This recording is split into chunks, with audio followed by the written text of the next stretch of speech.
वैदिक सिविल में estimation, billing, bar bending schedule, bill of quantity, rate analysis और bill of material training दिया जाता है, जिसको क्वांटिटी सर्वेइंग भी बोलते हैं।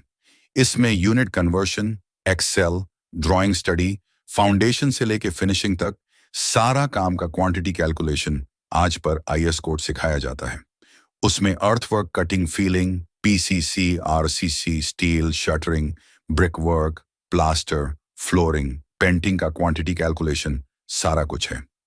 एस्टिमेशन सीखना इतना इजी है कि बहुत सारे सुपरवाइजर जो कि इंजीनियरिंग नहीं किया है लेकिन 15 साल काम कर चुके हैं, इंजीनियर से पूछ पूछ के कर लेते हैं। लेकिन लाखों फ्रेशर सिविल इंजीनियर में से किसी को भी मालूम नहीं है और 1000 एक्सपीरियंस्ड इंजीनियर में से ज्यादा 10 को मालूम होगा।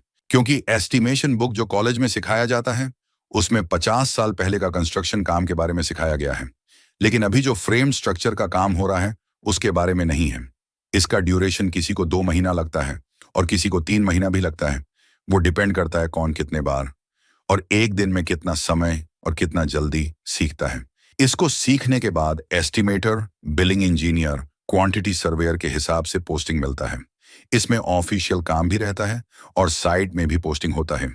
इसीलिए गर्ल्स को भी इसमें अच्छा सैलरी में ऑफिशियल जॉब मिलता है। गवर्नमेंट नौकरी में एस्टिमेशन नॉलेज के बिना जॉब करना मुश्किल होता है। कंस्ट्रक्शन कंपनी में एस्टिमेशन इंजीनियर का सबसे ज्यादा डिमांड रहता है और जो नहीं जानते हैं उनसे 2 गुना 3 गुना ज्यादा सैलरी मिलता है। जो इंजीनियर साइड में रहते हैं अगर एस्टिमेट जानते हैं तो उनको साइट इंजीनियर बोलते हैं। जिसको एस्टिमेट मालूम नहीं होता है उनको साइट सुपरवाइजर बोलते हैं। लेकिन प्राइवेट कंपनी उनका तसल्ली के लिए कुछ भी डेजिग्नेशन दे देते हैं। ट्रेनिंग कंप्लीट होने के बाद ओडिशा के कंस्ट्रक्शन कंपनी में जॉब दिया जाता है। पहले 3 महीना 20,000 से 25,000 तक मिलता है। 1 साल के अंदर 30,000 तक मिलता है। 3 साल के अंदर 50,000 से ज्यादा मिलता है। 6 साल के अंदर 1 लाख से ऊपर चला जाता है।